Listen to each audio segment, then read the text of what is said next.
ओम शांति।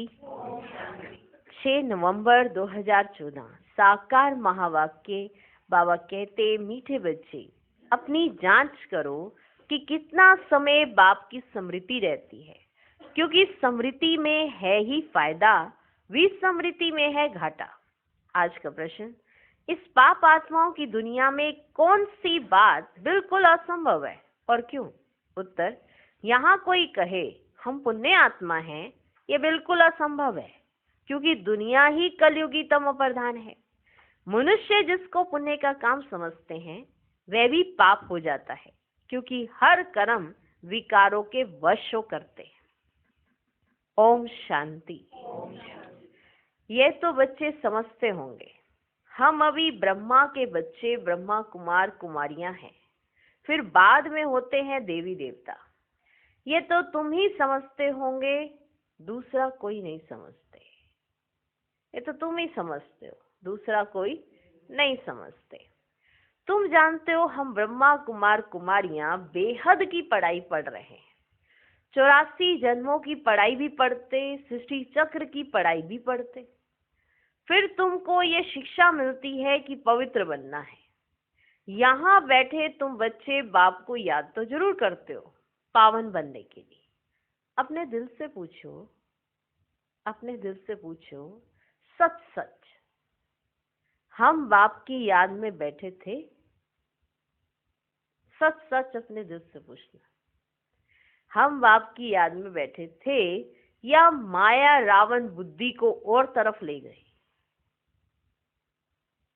बाप ने कहा है मामेकम याद करो तो पाप कटे। अब अपने से पूछना है, हम बाबा की याद में रहे या बुद्धि कहाँ चली गई? सच सच अपने आप से पूछना है। स्मृति रहनी चाहिए, कितना समय हम बाबा की याद में रहे, कितना समय हमारी बुद्धि कहाँ कहाँ गई। अपनी अवस्था को देखो, जितना टाइम बाप को याद करेंगे उससे ही पावन बनेंगे। जमा और ना का भी पोता में रखना है। आदत होगी तो याद भी रहेगा, लिखते रहेंगे। डायरी तो सबके पॉकेट में रहती ही है। जो भी व्यापार वाले होते हैं उन्हों की है हद की डायरी, तुम्हारी है बेहद की डायरी। तो तुमको अपना चार्ट नोट करना है। बाप का फरमान है धंधा आदि सब कुछ करो, परंतु कुछ समय निकाल मेरे को याद करो। अपने पोता मेल को देख फायदा बढ़ाते जाओ। जैसे चार्ट में लिखना होता है ना, तो उससे क्या होता है कि अरे हमने आधा घंटा ही याद किया सिर्फ, तो चार्ट में लिखना होता है कि और याद किया है तो फिर और याद करते हैं। तो याद कैसी होती है? बढ़ती जाती है। तो चार्ट पे ध्यान होगा तो याद बढ़ती जाती है। अपने पोता मेल को देख फायदा बढ़ाते जाओ, घाटा ना डालो। तुम्हारी युद्ध तो है ना, सेकंड में फायदा, सेकंड में घाटा। झट मालूम पड़ता है हमने फायदा किया या घाटा। तुम व्यापारी हो ना, कोई विरला ये व्यापार करे। स्मृति से है फायदा, विस्मृति से है घाटा। ये अपनी जांच करनी है। जिनको ऊंच पद पाना है उनको तो ओना रहता है। देखें हम कितना समय विस्मृति में रहे। यह तो तुम बच्चे जानते हो, हम सब आत्माओं का बाप पतित पावन है। हम असुल आत्माएं हैं, अपने घर से यहाँ आए हैं, ये शरीर लेकर पाठ बजाते हैं। शरीर विनाशी है, आत्मा विनाशी है। संस्कार भी आत्मा में रहते हैं। बाबा पूछते हैं, हे आत्मा याद करो। हे आत्मा याद करो, इस जन्म के छोटेपन में कोई उल्टा काम तो नहीं किया है? याद करो। हे आत्मा याद करो, इस जन्म के छोटेपन में कोई उल्टा काम तो नहीं किया है? याद करो। 3-4 वर्ष से लेकर याद तो रहती है ना, हमने छोटेपन में कैसे बिताया है, क्या क्या किया है। कोई भी बात दिल अंदर खाती तो नहीं है। याद करो, सत्युग में पाप कर्म होते ही नहीं तो पूछने की बात ही नहीं रहती। यहाँ तो पाप होते ही हैं। मनुष्य जिसको पुण्य का काम समझते हैं वह भी पाप ही है। यह है ही पापात्माओं की दुनिया। तुम्हारी लेन देन भी है पापात्माओं से। पुण्य आत्मा यहाँ है ही नहीं। पुण्य आत्माओं की दुनिया में फिर एक भी पाप आत्मा नहीं। पाप आत्माओं की दुनिया में फिर एक भी पुण्य आत्मा नहीं हो सकती। तो पुण्य आत्माओं की दुनिया में एक भी पाप आत्मा नहीं, और पाप आत्माओं की दुनिया में एक भी पुण्य आत्मा नहीं। जिन गुरुओं के चरणों में गिरते हैं वह भी कोई पुण्य आत्मा नहीं है। यह तो है ही कलयुग, सो भी तमो प्रधान। तो इसमें कोई पुण्य आत्मा होना ही असंभव है। कोई कहे मैं पुण्य आत्मा हूं, यह असंभव है। कलयुग में कोई भी पुण्य आत्मा है ही नहीं। इसमें कोई भी पुण्य आत्मा होना असंभव है। पुण्य आत्मा बनने के लिए ही बाप को बुलाते हैं कि आकर हमको पावन आत्मा बनाओ। ऐसे नहीं कोई बहुत दान पुण्य आदि करते हैं, धर्मशाला आदि बनाते हैं तो वह कोई पुण्य आत्मा है, ऐसे नहीं है। ऐसा है क्या? नहीं है। नहीं, शादियों आदि के लिए हॉल आदि बनाते हैं, ये कोई पुण्य थोड़े ही है। शादियों के लिए हॉल बना दिया, अब ये क्या पुण्य है क्या? शादियों आदि के लिए हॉल आदि बनाते हैं, ये कोई पुण्य थोड़े ही है। ये समझने की बातें हैं। ये है रावण राज्य, पाप आत्माओं की आसुरी दुनिया। इन बातों को सिवाय तुम्हारे और कोई नहीं जानते। रावण भल है परंतु उनको पहचानते थोड़ी हैं। शिव का चित्र भी है परंतु पहचानते नहीं है। जैसे रावण को नहीं पहचानते, ऐसे परमात्मा को नहीं पहचानते, पहचानते ही नहीं है। बड़े बड़े शिवलिंग आदि बनाते हैं, फिर भी कह देते हैं नाम रूप से न्यारा है, सर्वव्यापी है। इसलिए बाप ने कहा है यदा यदा ही धर्मस्य। भारत में ही शिव बाबा की गलानी होती है। जो बाप तुमको विश्व का मालिक बनाते हैं, तुम मनुष्य मत पर चल उनकी कितनी गलानी करते हो।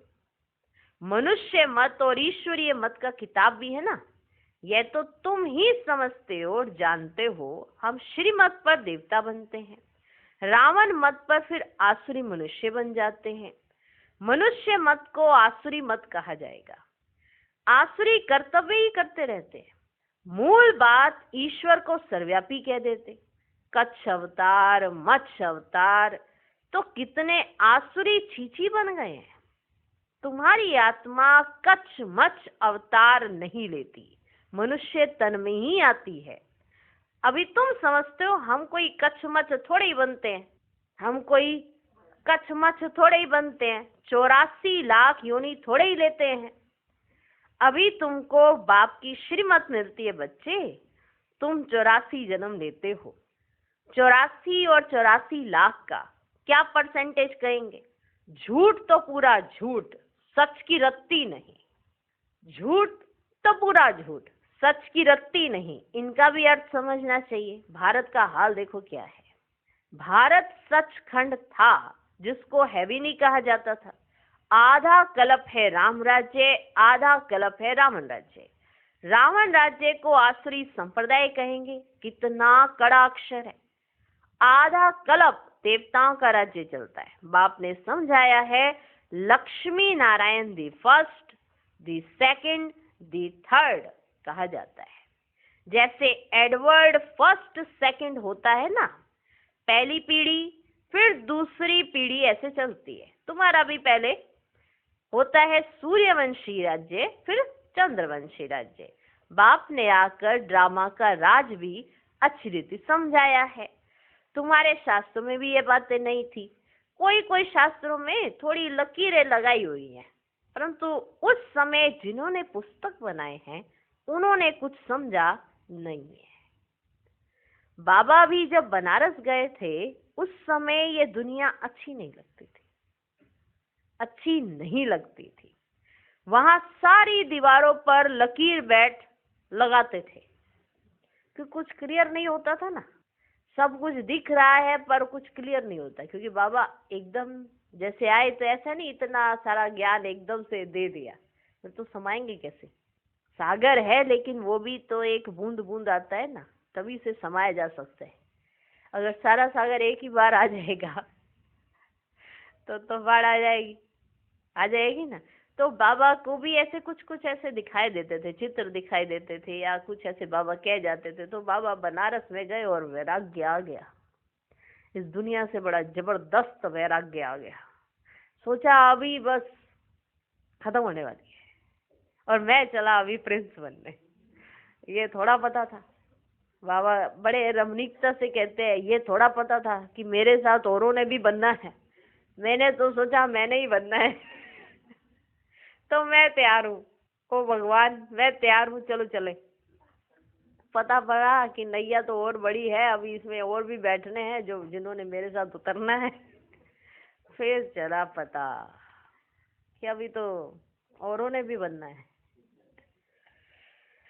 तो बाबा भी जब बनारस गए थे उस समय ये दुनिया अच्छी नहीं लगती थी। वहां सारी दीवारों पर लकीर बैट लगाते थे, बाप ये सब कराते थे, परंतु हम तो उस समय बच्चे थे ना। माना शिव बाबा उनको दिखाते थे, कराते थे, पर उस समय उनको समझ तो नहीं आता था, बच्चे थे उस समय। भले शरीर माना 60 वर्ष की आयु में था, पर वो तो बच्चे थे ना। शिव बाबा तो पिता है, वो तो बच्चे थे। अब इतनी बड़ी बड़ी गुइये बातें वो बाबा को कैसे समझ आए। धीरे धीरे धीरे करते सब क्लियर हो गया। उस समय बच्चे थे ना, पूरा समझ में नहीं आता था, बस कोई है जो हमसे ये कराता है। उस समय बुद्धि भी बस कोई है जो हमसे ये कराता है। विनाश देखा तो अंदर में खुशी भी थी। रात को सोते थे तो भी जैसे उड़ते रहते थे, परंतु कुछ समझ में ही नहीं आता था। बाबा ने जब देखा विनाश, बाबा को लगा ये विनाश होने वाला, अच्छा ऐसे होगा विनाश। उसके बाद देखा ऐसे ऊपर से स्टार आते हैं, वो प्रिंस प्रिंसेस बन जाते हैं। वाह कमाल की दुनिया आने वाली है। बाबा खुश हो गए। फिर ऐसे ऐसे लकीरें बनाते रहते थे, ऐसे ऐसे लकीरें खींचते रहते थे। कोई ताकत है जिसने प्रवेश किया है। हाँ, ब्रह्मा बाबा को वंडर तो लगता था ना कि कोई ताकत तो है, यानी ये कुछ तो मेरे साथ अलग हो रहा है, कुछ तो अलग हो रहा है। क्योंकि एक साधारण जीवन ऐसे जीने वाला एक व्यापारी, अपने कारोबार में अपना पूरा टेंशन देने वाला, अपने गृहस्थ को पूरा अच्छे से मान सम्मान से चलाने वाला, एकदम अचानक उसके साथ ऐसा हो जाता है जो दुनिया का सबसे बड़ा परिवर्तन होता है। सबसे बड़ा परिवर्तन उसके जीवन में, ऐसा परिवर्तन आ जाना। तो वो ब्रह्मा बाबा के जीवन में ऐसा परिवर्तन आया कि शिव बाबा ने उनमें प्रवेश कर दिया। तो बाबा कहते कोई ताकत है जिसने प्रवेश किया है। हम वंडर खाते थे, पहले तो धंधा आदि करते थे, फिर क्या हुआ, कोई को देखते थे और झट ध्यान में चले जाते थे। कहता था ये क्या होता है, जिसको देखता हूं उनकी आंखें बंद हो जाती है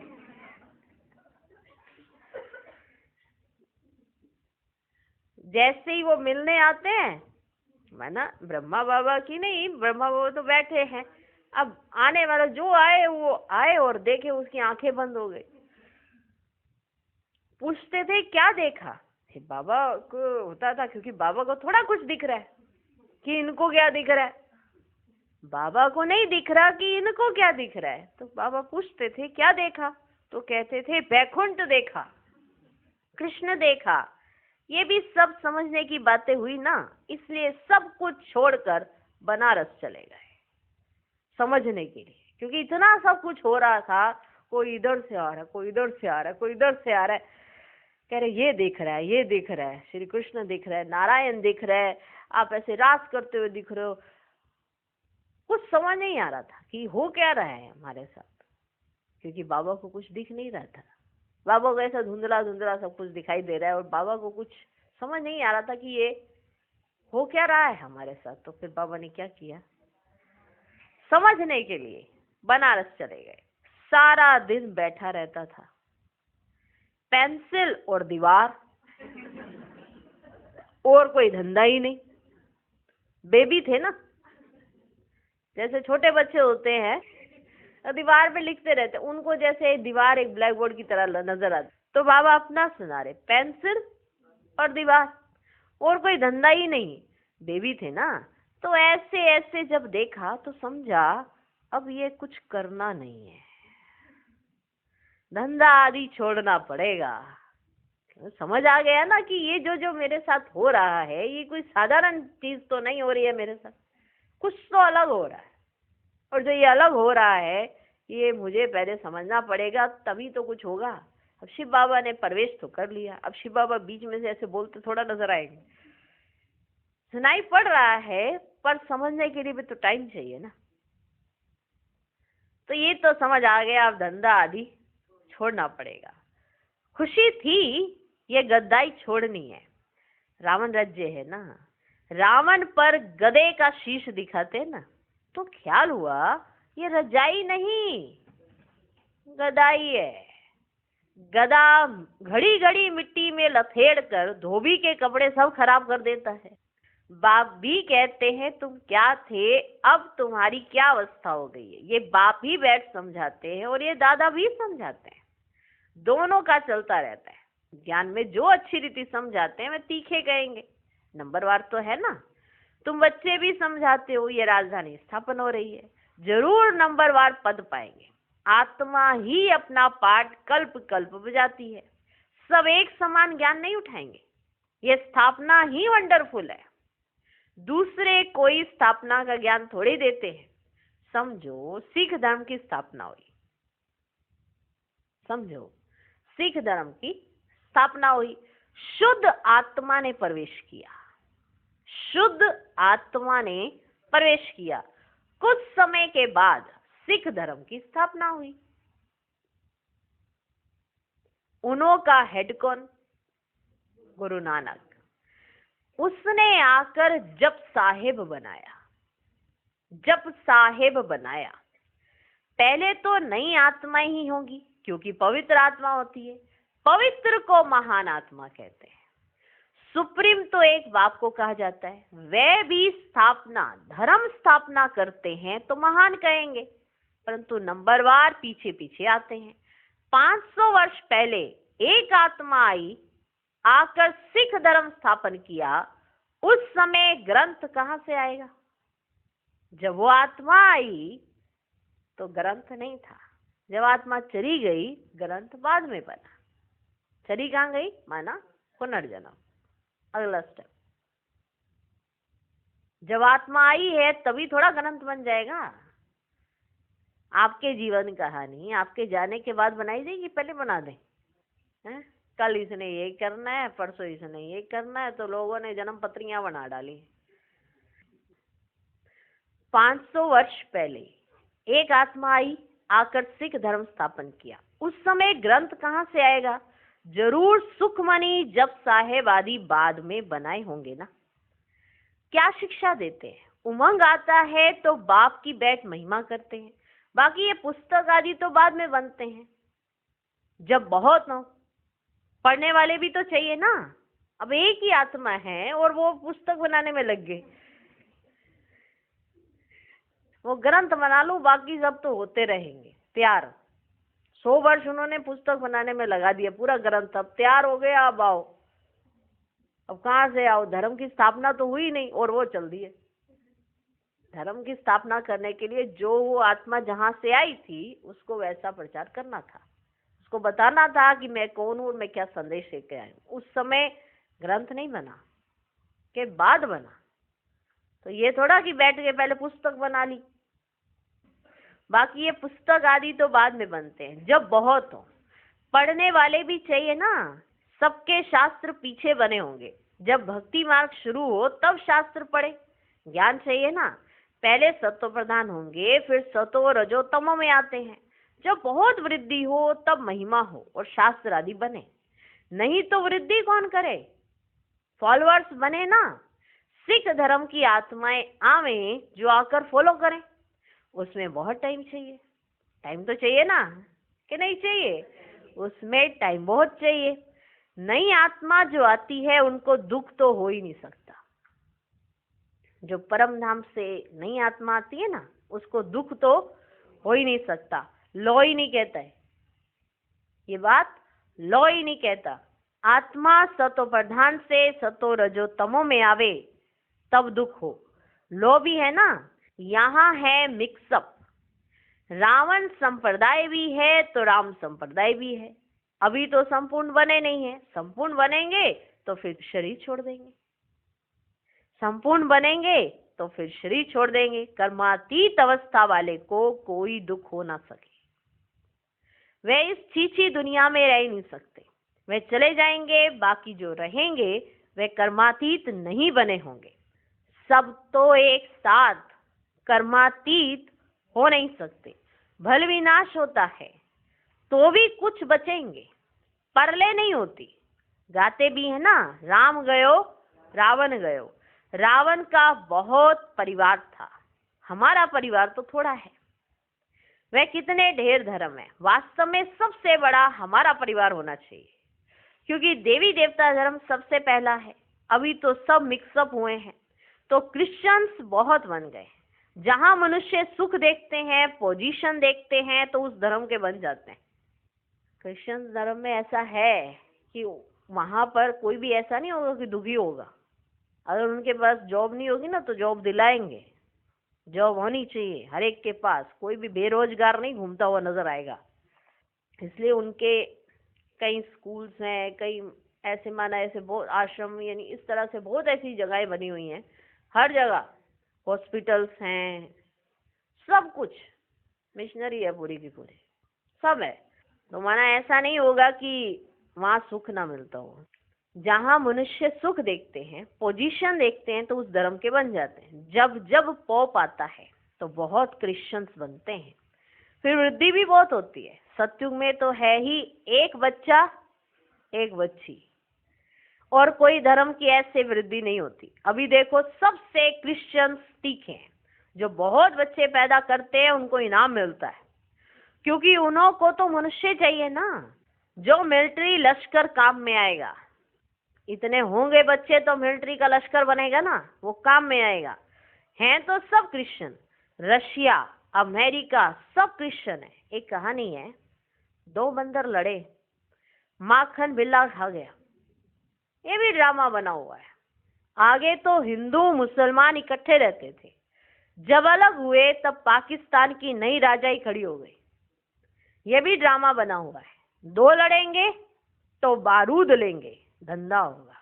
दो लड़ेंगे तो बारूद खरीदेंगे ना, लड़ाई ही नहीं है दोनों में तो बारूद क्यों खरीदेंगे? भाई भाई आपस में लड़ने के लिए तैयार है, तो भी तो वो बम शम्ब ये पिस्तौलें ये बिकेंगी। तो यहाँ पर भी कोई ऐसी बिक्री होने वाली नहीं है किसी चीज की। ये जो चीजें मारने के लिए इस्तेमाल की जाती है, तो ये तो चलो भारत में रहने वाले निवासियों की बात है। अब ये देश लड़ रहे हैं, अगर आपको उनसे बड़ा दिखाई देना है तो आपके पास हथियार ज्यादा होने चाहिए। माना हथियारों के मामले में देखा जाएगा कि कौन सा देश ज्यादा सक्षम है, भले ही लड़ाई हुई हो ना। भारत से ही निकला हुआ एक देश, सोचो कितना सा है भारत, कितना सा है, लेकिन फिर भी बराबर की टक्कर है। आज दिन तक आमना सामना होता रहता है। आज दिन तक जो दो भाई थे ऐसे अलग हुए कि आज दिन तक नहीं मिले। यही तो रावण राज्य है कि एक बार ऐसी लड़ाई हो जाती है कि लास्ट सांस तक भी मिल ना सके। ये रावण राज्य में ही होता है। रशिया अमेरिका सब क्रिश्चियंस हैं। एक कहानी है, दो बंदर लड़े, माखन बिल्ला खा गया। ये भी ड्रामा बना हुआ है। आगे तो हिंदू मुसलमान इकट्ठे रहते थे, जब अलग हुए तब पाकिस्तान की नई राजाई खड़ी हो गई। ये भी ड्रामा बना हुआ है। दो लड़ेंगे तो बारूद लेंगे, धंधा होगा। ऊंच से ऊंच उन्हों का ये धंधा है, परंतु ड्रामा में विजय की भावी तुम्हारी है। भले उनका धंधा ये बारूद बेचने का है, व्यापार है, क्या करें। उनका व्यापार है, और जो भाई भाई होते हैं वो ये व्यापार में भागीदार बन जाते हैं, माना वो खरीदने लग जाते हैं। लेकिन ड्रामा में विजय की भावी तुम्हारी है। 100% सर्टेन है, तुम्हें कोई भी जीत नहीं सकते। 100% सर्टेन है। ये किसके शब्द हैं? भगवानुवाच है, पर इस पर निश्चय करने वाला कोई विरला है कि तुम्हें लड़ाई करने की जरूरत नहीं है, तुम्हें किसी हथियारों की जरूरत नहीं है, तुम्हें किसी बारूद की जरूरत नहीं है। यकीन करना, 100% सर्टेन है, तुम्हें कोई भी जीत नहीं सकते, बाकी सब खत्म हो जाएंगे। तुम जानते हो नई दुनिया में हमारा राज्य होगा, जिसके लिए ही तुम पढ़ते हो, लायक बनते हो। तुम लायक थे, अब नालायक बन पड़े हो, फिर लायक बनना है। गाते भी हैं पतित पावन आओ, परंतु अर्थ थोड़ी ही समझते हैं। यह है ही सारा जंगल। अब बाप आए हैं, आकर कांटों के जंगल को गार्डन ऑफ फ्लावर बनाते हैं। वह है डीटी वर्ल्ड, यह है डेविल वर्ल्ड। सारी मनुष्य सृष्टि का राज समझाया है। तुम अभी समझते हो हम अपने धर्म को भूल धर्म भ्रष्ट हो गए, तो सब कर्म विकर्म ही होते हैं। कर्म विकर्म अकर्म की गति बाबा तुमको समझा कर गए थे। तुम समझते बरोबर, कल हम ऐसे थे, फिर आज हम यह बनते हैं। नजदीक है ना। बाबा कहते हैं कल तुमको देवता बनाया था, राज्य भाग्य दिया था, फिर सब कहाँ गया, कहाँ किया? तुमको स्मृति आई है, भक्ति मार्ग में हमने कितना धन गवाया है, कल की बात है ना। बाप तो आकर हथेली पर बहिशा देते हैं। ये ज्ञान बुद्धि में रहना चाहिए, ये ज्ञान बुद्धि में रहना चाहिए। बाबा ने यह भी समझाया है, ये आंखें कितना धोखा देती हैं। क्रिमिनल आई को ज्ञान से सिविल बनाना है। अच्छा, मीठे मीठे सिकिलधे बच्चों प्रति माता पिता बाप दादा का याद प्यार और गुड मॉर्निंग। रूहानी बाप की रूहानी बच्चों को नमस्ते। हम रूहानी बच्चों की भी रूहानी बाप को नमस्ते नमस्ते नमस्ते। Good morning good morning good morning. धारणा के लिए मुख्य सार। पहला पॉइंट, अपनी बेहद की डायरी में चार्ट नोट करना है कि हमने याद में रहकर कितना फायदा बढ़ाया, घाटा तो नहीं पड़ा। याद के समय बुद्धि कहाँ कहाँ गई। दूसरा पॉइंट, इस जन्म में छोटेपन से हमसे कौन कौन से उल्टे कर्म अथवा पाप हुए हैं वह नोट करना है। जिस बात में दिल खाती है उसे बाप को सुनाकर हल्का हो जाना है। अब कोई भी पाप का काम नहीं करना है। आज का वरदान, मन बुद्धि द्वारा श्रेष्ठ स्थितियों रूपी आसन पर स्थित रहने वाले तपस्वी मूर्त भव। तपस्वी सदा कोई ना कोई आसन पर बैठकर तपस्या करते हैं। आप तपस्वी आत्माओं का आसन है एक रस स्थिति, फरिश्ता स्थिति। इन्हीं श्रेष्ठ स्थितियों में स्थित होना अर्थात आसन पर बैठना। स्थूल आसन पर तो स्थूल शरीर बैठता है, लेकिन आप इस श्रेष्ठ आसन पर मन बुद्धि को बिठाते हो। वे तपस्वी एक टांग पर खड़े हो जाते और आप एक रस स्थिति में एकाग्र हो जाते हो। उन्हों का है हठ योग और आपका है सहज योग। आज का स्लोगन, प्यार के सागर बाप के बच्चे प्रेम की भरपूर गंगा बनकर रहो। ओम शांति।